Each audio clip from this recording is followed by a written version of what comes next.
we go.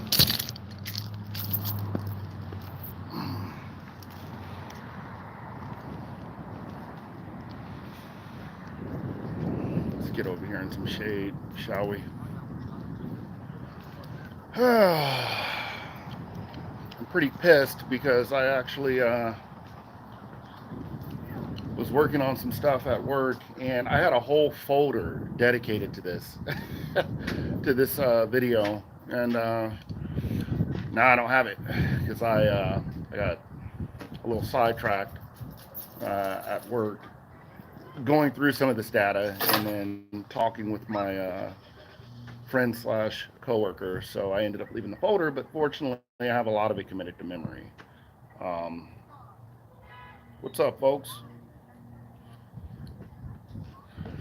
What's going on? We'll let everyone get up in the building. 357. Add them together and you can get anywhere on 15 cents, brother. That's what I always say. You let us into foreclosure? I would hope not. You know, when I was actually unofficially telling people to buy and not giving official financial advice, it's like at 17 cents. so I would hope you're not in foreclosure on an XRP that you were purchasing in between the 17 to 30 cent range. Right? You guys know me. I do not recommend green candles. You know, folks buying at the very top is that's a bit outrageous. But hey, to each his own. People do what they want to do. We're adults. So, let's go ahead and unpack this. I don't know. I need a new phone, and this thing loves to suck battery life out. I was going to do a Twitter space, and I probably will still do one. I just don't know if I'm going to do one tonight or tomorrow when I get off work. We'll see. I'll try to squeeze one in there on Twitter as well, because I'm pretty sure a lot of people on Twitter don't follow me on YouTube. But with that being said, what's real and what's not? What's fact and what's fiction? What's fake and what's real? We're going to talk about that today, and this is about the infamous alleged conglomeration between R3, CORDA Settler, XRP, the XRP ledger, Ripple, Swift, GPI, etc. Right now, I saw some people. I posted a video on Twitter, right, and and unfortunately, guys, today I'm not going to read a bunch of comments out loud. So, and the reason why I'm not going to is because I want to get this information out in a timely fashion. I don't want to make this a super long video. The Ripple, not Ripple, geez Louise, what am I talking about? The R3 CTO was in an interview, guys, and I can't remember who he was talking to, but the gentleman said, basically, we're going to address the elephant in the room, and I'm going to ask, the question that is probably going to make things awkward. I'm paraphrasing here, but he said, what about Ripple, XRP, and R3? And the CTO of R3 said, well, what's funny is we talk about anything else. He said, but that is the one thing that we can't talk about. He did not elaborate as to why. He kind of stuttered and stammered a little bit and repeated it and said, we can't talk about that. I thought it was interesting because the CEO of R3, so I saw people tagging Crypto Area in the video and saying, well, how do you explain this? And because Crypto Area had came out a while ago and stated that R3 will not be using XRP. And the CEO of R3 actually did say this. He said, we're not, R3 is not affiliated with Ripple or XRP, etc. Right? So I know Crypto Area had a moment where I still didn't believe that was her on my live, where she came on here and, was telling me when I was talking about the messaging interop regarding DLT and crypto and ISO 2122 and all of them working in correlation, with one another that I didn't understand the tech, and then come to find out I did. I get that, right? And I get, we had a few words on here, but I will give her props on that. She is correct. Regardless of whatever happened in the past, that was actually a factual statement that the CEO of R3 did indeed say this. But here's the thing, right? When you start dealing with businesses and large institutions, you have to really pay attention to what they're saying, and it helps from a technological perspective to do a little bit of research and learn how things work between these organizations, right? So here's my take on this. Back in and this is where the mix-up comes from. Well, we'll go a little bit further. We'll do the days of future past. We'll go back to 2016. The Nostro account replacement done by none other than R3 member banks, Royal Bank of Canada, Santander. I could go on and on and on. There were quite a few of them that participated in a Nostro account replacement test per documentation on Ripple's blockchain. This is important, and I'm going to go back to why a little bit later. They indeed did test the XRP token specifically out successfully, leveraging Ripple's technology in the XRPL to replace pre-funded accounts that hold foreign fiat in them, and obviously the world reserve currency in the US dollar in some. Fast forward, there was indeed the CORDA Settler application developed, I think in 2018. If you go and look on GitHub, it has the code all there. And you can see that they had facilitated payments with XRP as the settlement token within the CORDA Settler. Now, that was years ago, okay? Both tests were done years ago. Is the CORDA Settler application still relevant? Well, we haven't heard anything about it, right? As far as XRP being a Nostro replacement, it was successfully tested and it saved institutions a massive amount of money.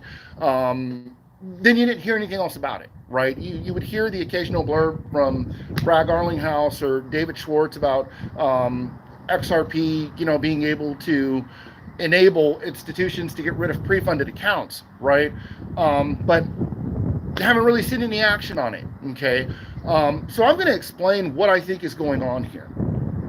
Every time someone either gets a dev type, a CEO, or a CTO from R3 and they question them about potential collaboration or interop regarding the XRP ledger and token in R3, they're usually given answers they don't want to hear, i.e. we're not affiliated with that, or we can't talk about that. Now, to the CEO's defense, because I'm not going to lie. If you go and look on my Twitter, I was a little bit irritated with the fact that there were conflicting statements, in my humble opinion, from R3's CTO and CEO. You got a CEO who's more business-minded, stating, look, there is no affiliation, leave me alone, stop asking me, all right? Then you have the CTO, which is their version of a David Schwartz, coming out and saying, I can't talk about that. Well, what do you mean you can't talk? I can't talk about that. So now you got one guy saying, zip, zero, not happening, and then another guy saying, I have to keep my mouth shut. Right? So I was irritated, and I said, I wish they would just be quiet about it altogether and just say, we have no comment about any of that, and keep it pushing, right? Because then it creates confusion in the community, and then everyone's like, well, R3 is going to use XRP. I'm going to drop a bombshell on you that is probably half factual and half theorization. R3 themselves will not use XRP. But I'm going somewhere with this. If I'm a CEO of a business, a private blockchain consortium group in the form or to the tune of R3 and R3, and someone comes and asks me, and I know several member banks that are affiliated with my consortium use the XRP token to test it out as a Nostro account replacement, and this interviewer asks me, straight up, is R3 using XRP? You know what my answer would be? No. No, we are not. Well, why aren't you using XRP? Well, number one, we're a private consortium blockchain. designed to provide institutions with siloed environments based off of our infrastructure. The XRP ledger is an open source public mainnet.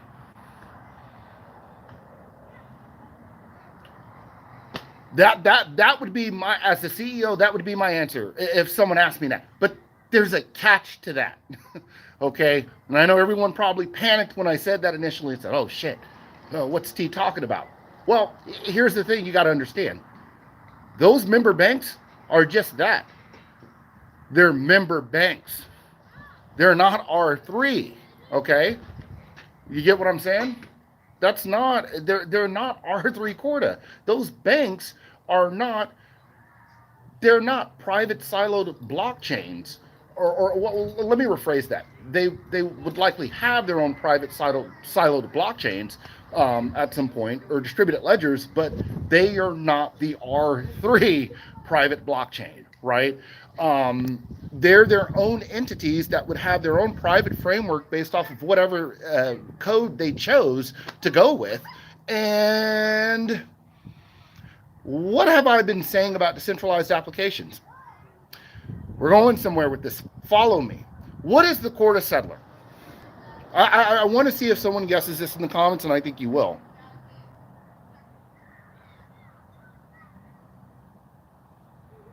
Yes, I'm going to save the live. What is the CORDA Settler? I'm going to wait and see if you guys answer this. I am going to save the live. I want to see if anyone is going to answer the question, what is the CORDA Settler?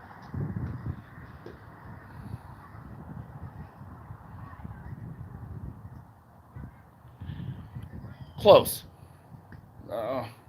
What's up, guys? I'm still looking for the answer.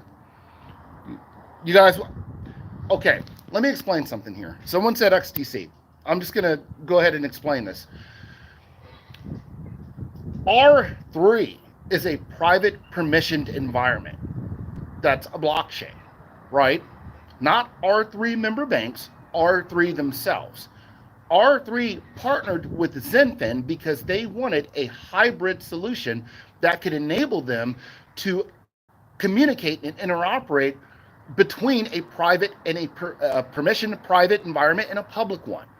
XDC has that capability as a hybrid enterprise level token to interoperate between both environments so that you can move value into public Corda dApps. That's where that ends on XDC and R3. No, okay. So I'm gonna give you guys the answer. All right, and this is why I'm doing this video. And no disrespect to you guys, I definitely appreciate the answers. The CORDA Settler is a decentralized application. It's a dApp. Okay. Like I said, I appreciate the effort. You guys did nothing wrong here. This is why we have to have videos like this. Okay. What have I always said about decentralized applications?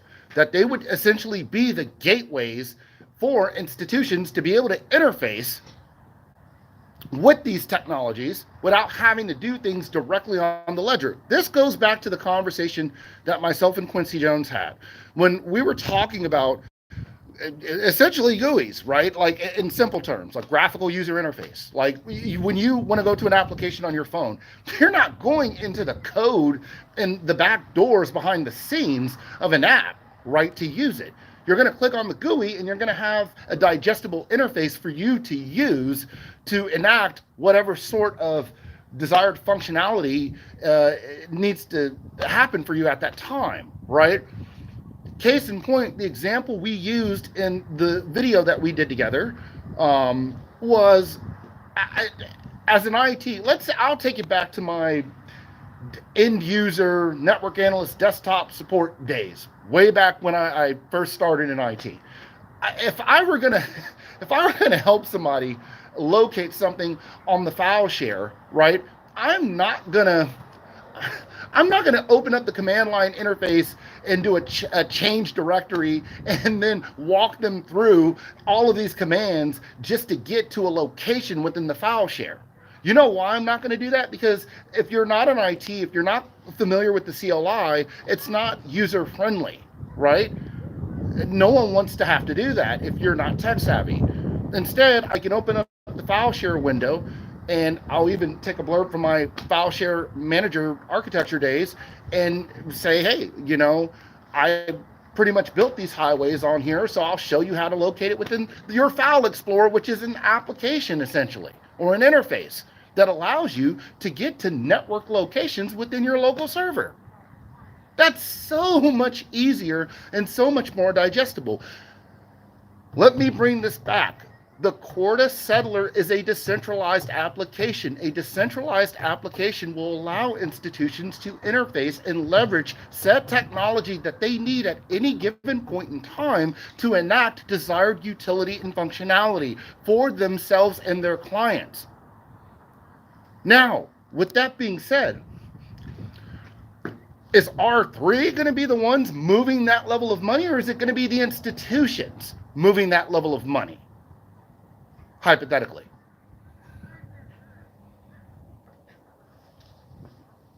R3 is right. You ain't going to use it. Maybe your client base or your member banks will use it via a decentralized application like the CORDA Settler. And maybe, just maybe, if the project isn't dead in the water, because like I said, who knows, we haven't heard anything regarding this for I don't know how many years, maybe the reason it's not being used is because the main settlement mechanism for it is a token that doesn't even have legal clarity fully yet. I don't know why these people won't just stop. Golly, man, I swear, I can't even do a live, man, without getting a phone call. So, with that being said, what do you think is going to happen in this scenario? Do you think R3 themselves is going to be out here interfacing with clients and moving that level of money themselves? Or do you think they're a consortium-related environment that have several partners in the form of banks and institutions, financial institutions, that are going to be moving money, that are going to choose whatever decentralized application for whatever function or whatever value transmission that they need to do at said time? Maybe it's not dead in the water, because I haven't seen any evidence that it is. Maybe no one's going to need to use that. You gotta ask yourselves this. Do you think the CORDA Settler is designed for low-value institutions? Or do you think that's a solution that you'd likely see a high-value payment-style institution use? We are not at that stage yet to be seeing high-value payment-style institutions using anything like an XRP. I hate to say it, but without legislation or any legalities ironed out first, you will never see that, okay? You are not going to see something that can potentially circumvent the entire correspondent banking system go into effect and shoot up in value because it's being acquired legally without law. Look, man, all right, I'm just gonna keep it real with you guys. You got a lot of folks out here that are gonna tell you what you want to hear, when you want to hear it. I could get on here and I can theorize all day about the high prices and everything that XRP can do if the right things happen, okay? And in the past, I have done that to show the potential in a perfect scenario where everything goes how I think it can go. But the reality of this is that none of that can happen. The demand can't even be actualized or realized until what? Until you have the legalities fully ironed out. All right? So with that being said, how do you get there? And these are the conversations that need to be had. Not XRP can reach $1 million overnight. Well, how does it reach $1 million when it's got over 50 billion circulating supply and a high-ass market cap? Oh, well, it's the world's greatest reserve currency ever, and it's a part of ISO 20022 and blah, blah. None of that matters. Okay? None of it. All right? What matters is supply, demand, acquisition, coupled with utilization after regulations and legislation. End of story. All right? We have made, and some of us in our technological communities are even guilty of this. We have made this so convoluted for ourselves as a whole, as a crypto asset space, that people are losing hope now. because they're not able to step outside of their linear mode of thinking and look at how you even get there in the first place, right? And ultimately those legalities are going to play a huge role in that. All right. So when you hear and this is the thing, stop hanging your hat on one shred of hope. People will hear things like what I said earlier. Well, R3 probably isn't going to use it themselves, right? And that's okay, right? Their clients probably will use it, right? You just saw an example of that with the Nostro account replacement testing, okay? Literally, these guys, they're R3 member banks, but it wasn't R3 themselves. So I think we're getting that confused. And I'm going to tell you what else I think. I do think that well, I may or may not know there's NDAs in place regarding this, right? Because see, here's the kicker that's funny about it, right? I may not have spoken with the CTO or CO, Jesus, I'm thinking military talk, CEO directly, but I may or may not know some people hypothetically who work with R3. Now they're not in R3, they're with companies that are actively working with R3, right? That's for entertainment purposes.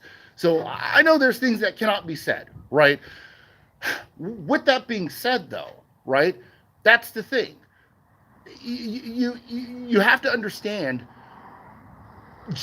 They may even know this, right? R3 may know that some of their members would likely, when legislation and regulations take effect and things go into fruition, and institutions can legally go out there and acquire certain assets, that maybe said banks would adopt and utilize such a technology.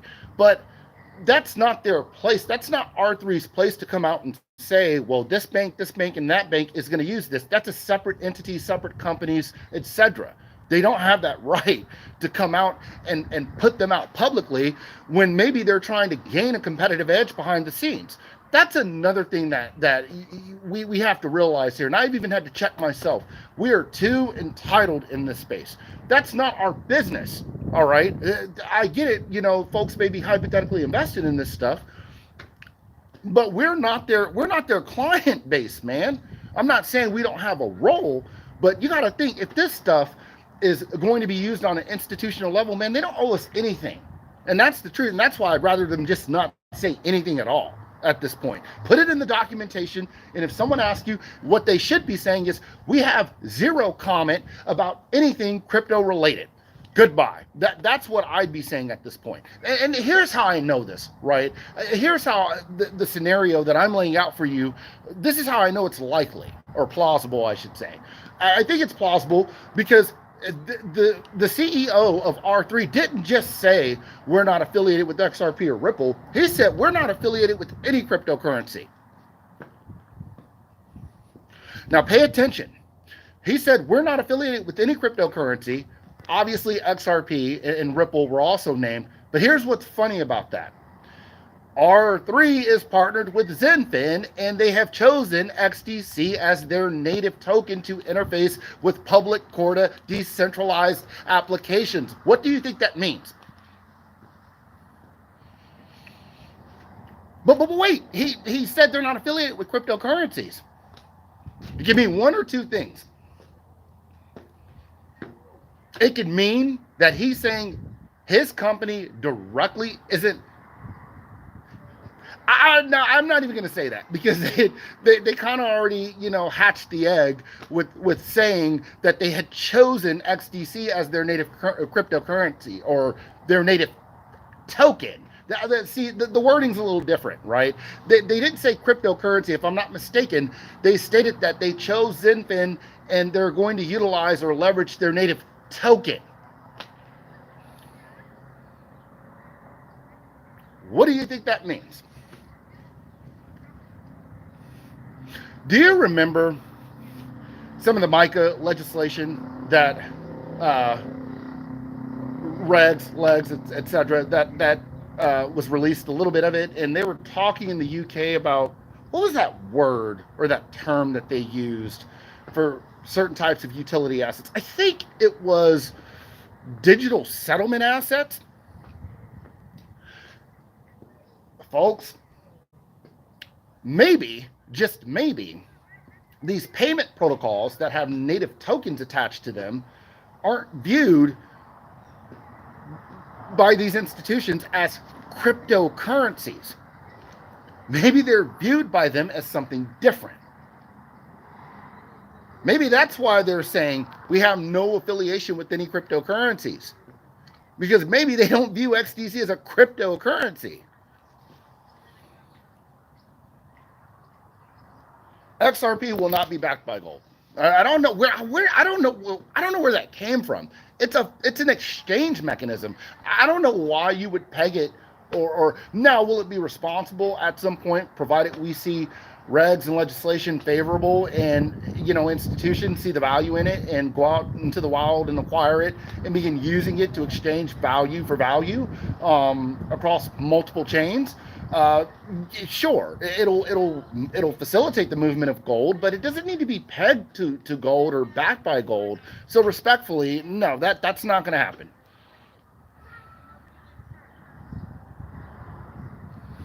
Yes, words matter, and see, that's the thing, right? People, you have to understand something about the crypto space. There's a lot of smart people here, okay? You have folks who, and I think it's a cool community. Give me a second, I'm gonna check my battery life. It's a cool community. You have folks who are not financiers or technologists who have actually brought some pretty cool value to the space, right? And then you have those of us who are technologists. You have those of us who are financiers, Wall Street veterans, securities lawyers, etc. And I think that's awesome that we have a diverse community where everyone comes together. But you know what you end up having with that? Because folks get a ton of followers. They start getting money from this stuff. They start getting competitive. They start becoming toxic. And look, that's not to say I haven't had my moments. Hey, look, man, you guys, hey, I've had some spats, I've had to check some people. You guys remember the one video someone threatened me on here? And I had to let them know, like, I'm cleaning my guns right now, and I will tune your ass up, and I'm not ashamed to say it. I could care less. I'm a Second Amendment guy. Don't come on here when I can't see you, but you can see me spouting threats, right? But I say that to say I'm human. We all get bitten by the toxicity bug at some point. Some people don't know how to move forward from it. And you start seeing a toxic culture within the community where people have this addiction and this lust for almost a certain amount of power. You have to understand the amount of energy that comes with putting out content and the dopamine receptors that it's going to hit when folks are constantly telling you you're the greatest thing since sliced bread, right? People don't want to let go of that feeling, especially when they're making money for it, right? Money changes people.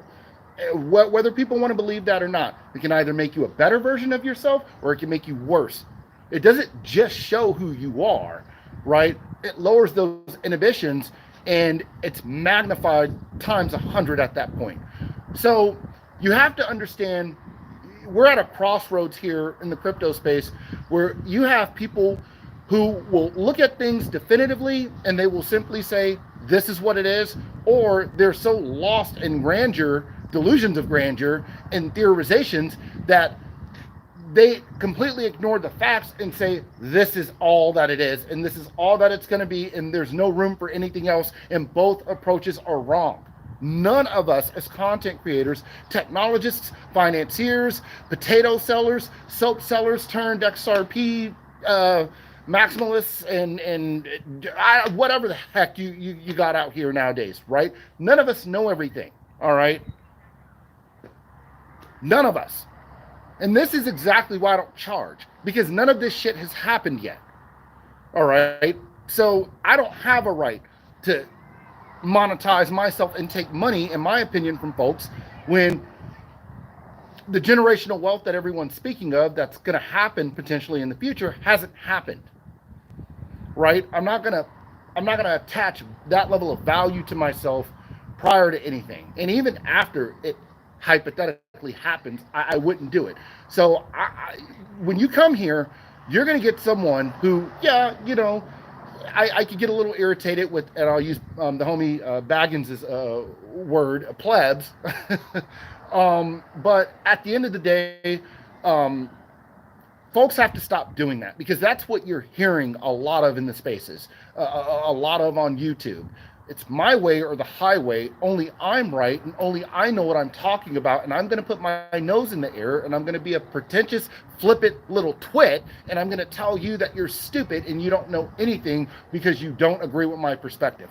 All right. When in reality, it's not black and white, it's gray. And I just showed you that using the R3 example, right? R3 themselves didn't test out XRP as a no-straw replacement. The banks did. They just happened to be R3 member banks, which is why R3 was mentioned. Okay? And like I said before, the entitlement is unreal in the space. It's not their job to tell you this is what we're going to be doing. Come on, little Timmy, hold my hand. Let's take a skip in the park. No, that's not how this works. Investing has never worked like that. And when you're talking about central banks and large institutions and correspondent banks, you will never see that happen. All right? You're never going to see that happen. Do you know what correspondent banks are involved in? Are you kidding me? You really think, dude, I'm going to tell you right now, and I say this respectfully, a lot of folks have a lot to learn about how these banks work, how ruthless they are, and the length that they'll go to prevent certain people from coming up on wealth. I mean, I'm just being as honest as I can with you. All right. So this is not going to be an easy journey. All right. It's going to require patience. It's going to require some quality research and discernment. Okay. If you're going to do your own research, GitHub and institutional docs, I think the IMF, stuff from the companies themselves. Here's the thing, right? The companies themselves, believe it or not, that are involved in fintech will tell you pretty much what they're looking to do, right? And what they're potentially going to do in the future. And all you have to do is just read it and follow the yellow brick road, right? You need to look at the problems that these institutions are having. I mean, I was reading stuff on here. I got laughed at a lot back in the past, but I was reading stuff from 1995 from the World Bank, the IMF, etc. But I was doing it because that's how you research. You have to go back in time and see how this problem started in the first place, right? You'll have people that'll come out and they'll blame Trump and they'll blame Obama both, and Joe Biden third, for the economy being in the state that it's in. When in reality, man, you can go all the way back to Reagan's presidency and look at the spending that we did during the Cold War with Russia and the hole that shit put us in, right? I mean, that's what I'm saying. It's not so much. Sometimes you have to go back in the past and look at where you came from and why things happened in the first place to have a better idea of what's going to happen in the future and what solutions can solve those problems potentially. And a lot of people are not willing to do that. They just want current news. They want something that's going to hit those dopamine receptors and make them feel good for the moment, without even having a foundational understanding of why we're in this mess in the first place and what can fix it. And no, being in a tech field doesn't automatically make you an expert. It does not, okay? And I'll be the first one to say that. But you also have to have an understanding of the limits of technology and its capabilities as well, right? What it can do and what it can't do, all right? And when you start understanding that and you start understanding code and how code is written and how code operates, and listen, all right? And then that's another thing, all right? When you start talking about research, the first thing you need to do if you're going to be investing into cryptocurrencies unofficially, of course, because I am not an official financial advisor, this isn't financial advice. This is simply my perspective. You can take my perspective and pair it with yours if you choose to do so, only after you've done your own due diligence and research. Please make sure that you understand the risks associated with jumping into the crypto market. And before you make any purchases, do your due diligence and research on said projects. With that disclaimer out of the way, now I will say this. You need to be looking at the bare bone fundamentals of each project, unofficially, of course, that you are going to be placing your money into. If you don't understand the capabilities or limitations of what you are invested in, you are setting yourself up for failure. Because then anyone can tell you anything, and you'll believe it. Because you don't know the limitations of what you're in.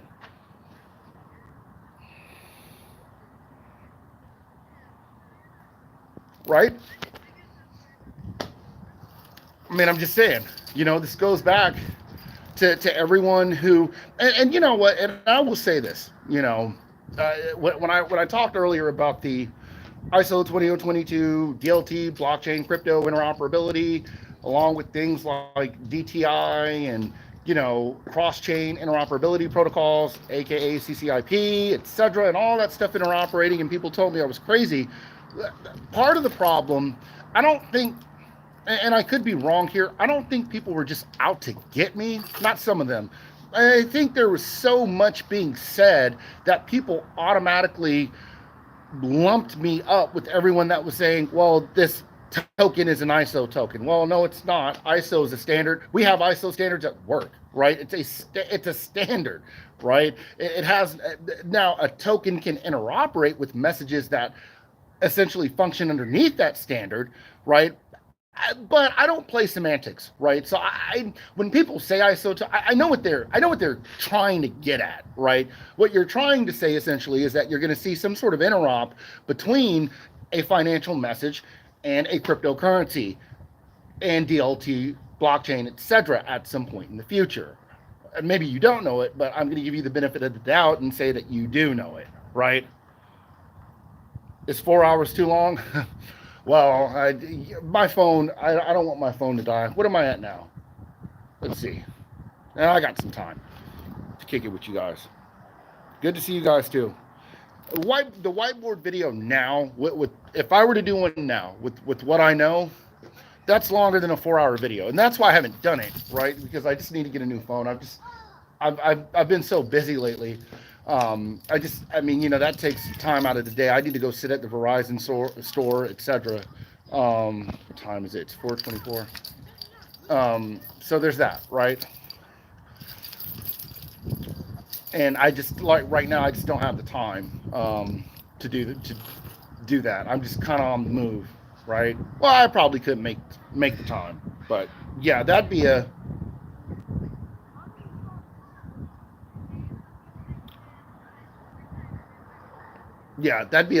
like I'd have to take leave from work and chill with you guys for 8 hours straight. No one's gonna look. There may be a few people, but no one's gonna sit through a 6 to 8 hour video of me doing a whiteboard. People barely stay awake in class for college and high school, back in the day, when a professor or a teacher was giving you a lecture, right?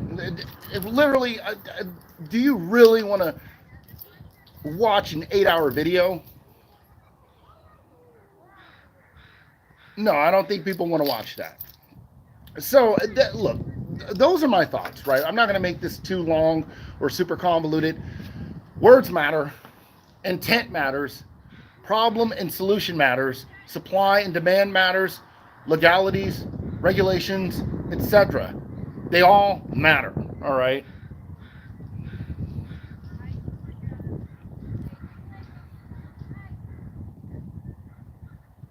He says, send me back to school. I got PTO. So that's the thing, right? And don't panic, guys. Like, people, like I said, are resting their hopes on one superpower entity utilizing that. Look, man, all right? The reality of it is this. I can understand why certain things have been conflated. When people saw the GitHub code and they saw the testing regarding R3 in the CORDA Settler, right? Mainly the CORDA Settler, and I think it was Swift GPI, if I'm not mistaken. It looked like maybe they were going to try to integrate Swift GPI into the CORDA Settler. Don't quote me on that. I was doing research earlier about it, just a quick refresher, and I think I saw that, and I think people were automatically under the impression, oh, well, that means Swift is going to use XRP.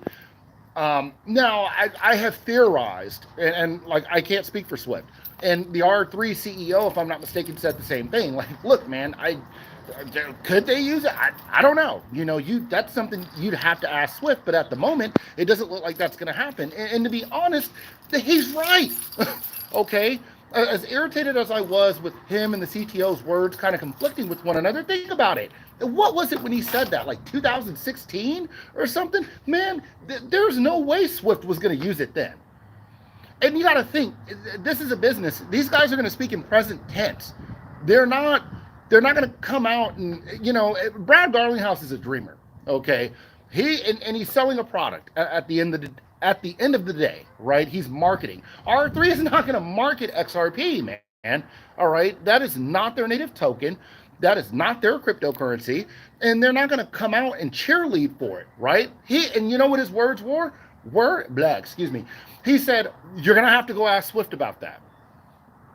Now, could I see a scenario where Swift is generating financial messages that would correspond to the type of payment functionality and exchange mechanisms that XRP has built in with it via some sort of a CCIP protocol being built in so that they can essentially interoperate with that DLT if they need it to?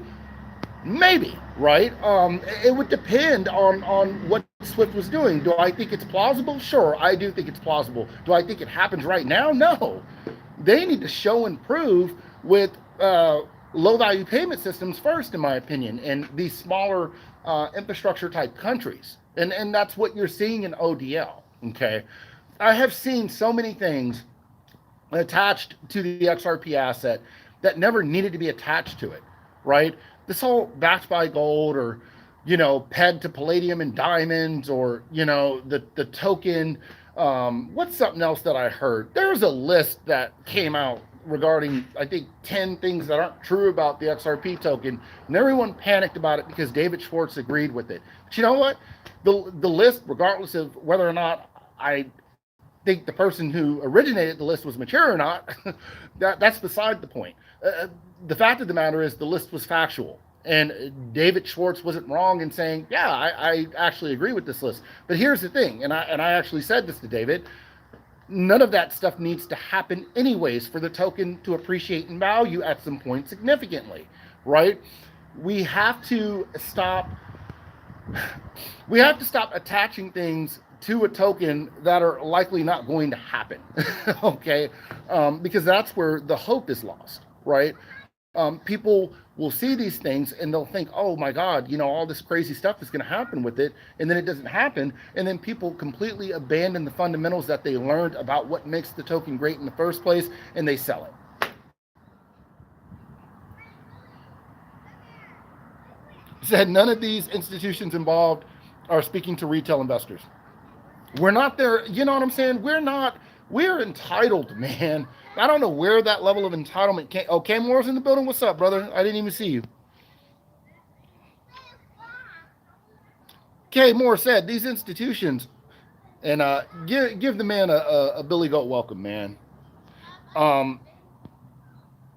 He said these institutions are not obligated to tell you what they will use. You are not the end customer.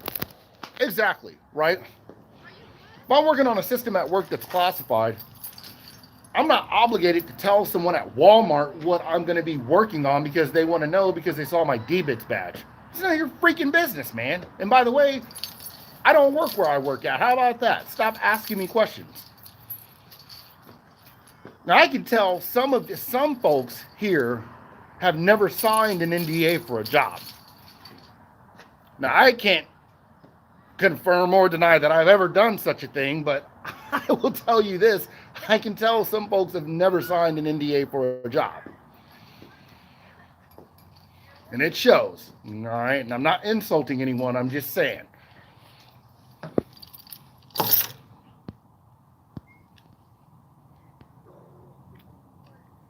You sound whitewashed. No, what I sound is intelligent and articulate. That's what I sound like. And it's sad that you see comments like that because people have made ignorance synonymous with color, and they've made intelligence and the ability to articulate properly synonymous with white. when in reality, that couldn't be further from the truth.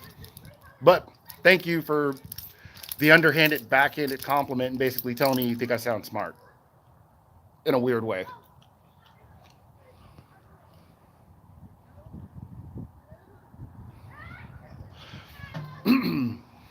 Just taking a look at these comments.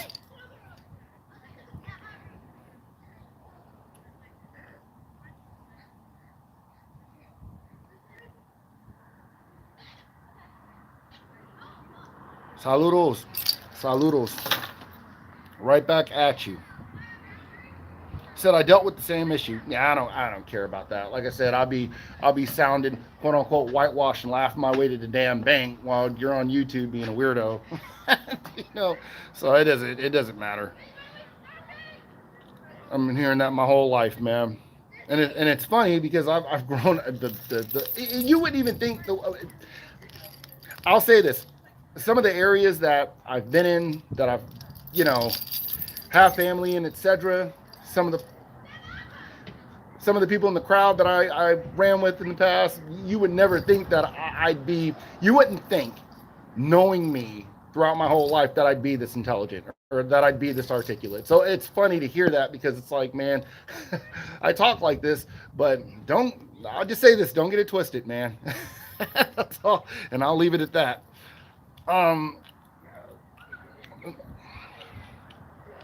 Yeah, like I said, I ain't worried about that. What is this? I have to talk a certain way? I mean, it's really not that big of a deal. That's their opinion, and they're entitled to it. Even if it's stupid, you know. You think when custody's ready, you will have to physically go to the bank, or it'll be from an app? It could be from an app, but I tell you right now, I'm old school. There's no way if I held that level of crypto that could potentially bring a certain amount of, you know, unspoken wealth, that I'd be trusting it, moving it around over a phone. I need to go in person and see what's going on. Baggins does not think XRP can reach 4 digits. You may need to run him through the math. Ha ha ha. Let me say something. All right. Baggins is my friend. Okay. And just because we may have different opinions on what something can do, doesn't mean that I'm going to put him down. All right. Man, number one, the man ain't here to defend himself. All right. So I'm not going to do that. And number two, he has his own reasons for thinking that. But look, all right. The bottom line is this. In order for something like that to happen, listen, and I've touched on this before, but I don't know how far away we are from it. You need to see the transformation of the correspondent banking system first, guys. All right. And what does that mean? That means essentially that countries have to stop trading with the primary world reserve currency to appease correspondent banks and say, screw you guys, we're not going to be enslaved to this system. And then what happens next? That's how that works. And this is why you see a lot of people who get confused or they have the opinion that there'd be more friction using something like an XRP because that's too many steps, you know, for it to go from one currency to another currency. When in reality, if you have everyone migrated over to a DLT blockchain scenario, it doesn't quite work like what you think it does. There'd actually be less friction. Look at the amount of friction that's happening now. Okay, with foreign fiat currencies being in Nostro Vostro accounts, right? I'm not saying it's the worst system in the world, but I'm saying if they migrate over to something different, if there's a catalyst that forces this, where countries are trading in their own currencies and receiving their own currencies back in payment, then you see an environment where something like that would be of use and value and accumulated by major institutions for constant use outside of just small nations using XRP via the on-demand liquidity business model, where they don't even freaking hold the token, and in a snap of a finger, a payment's transmitted and the token goes back to wherever the heck it came from. So is he partially right in this current framework and environment? You're not going to see it hit a 4-digit number.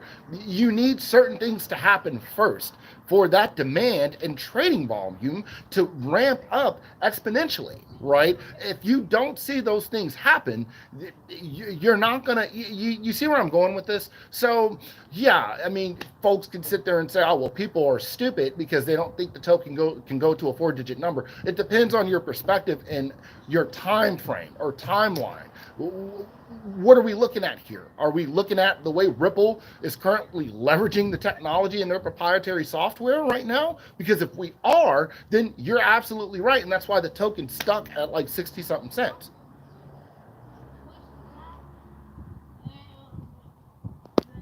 I'm just saying.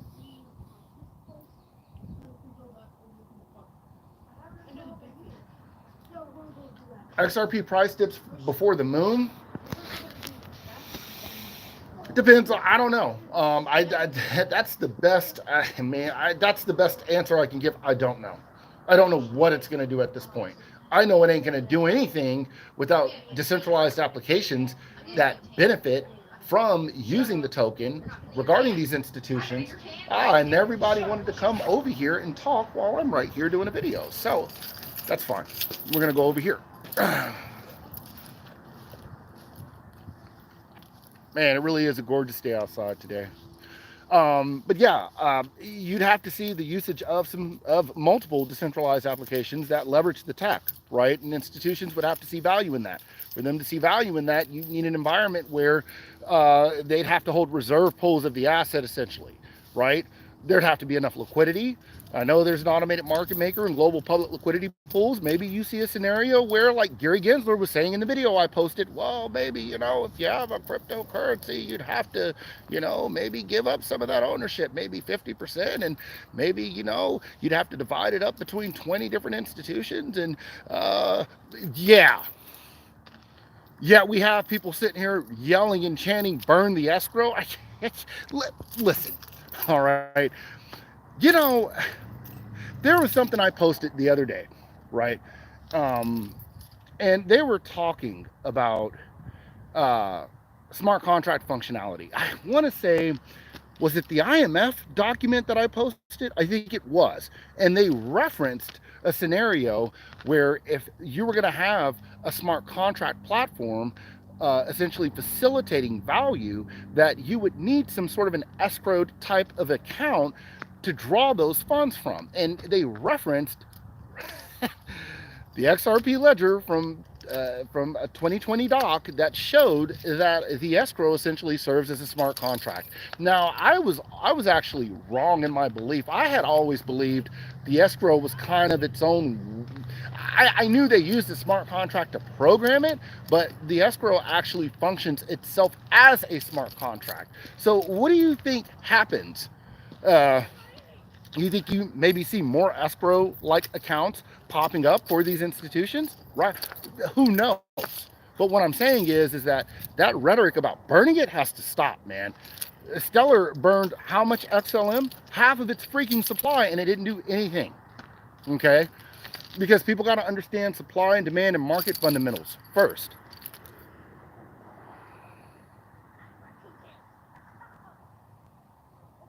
My apologies. I should have said, what would you say to people who say XRP can't reach those numbers?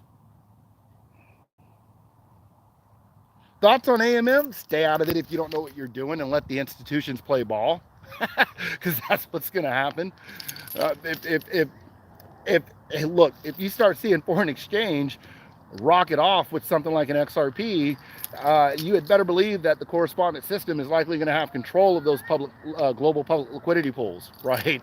And they're going to be the ones to ape in, and they can suffer any sort of risk that's going to be had from those pools because they're large enough to do so.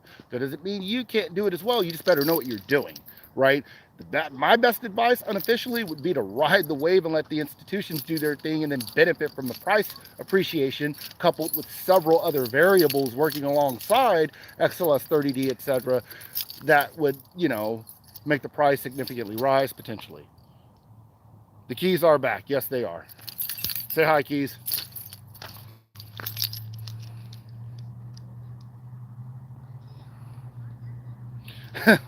Institutions will have very expensive bots. Yeah, that's going to be something to see, right? But all right, guys, this is going to be a relatively short one. Like I said, I didn't want to make it too long, and I think I may have an errand to run. And I'm gonna try to hop on Twitter as well. I'm gonna be honest. I'm going to bed early tonight, man.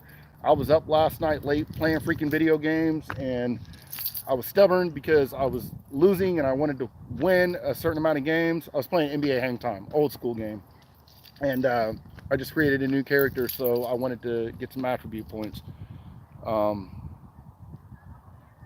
So yeah, that was that. Playing freaking Hang Time. Hey, Liza.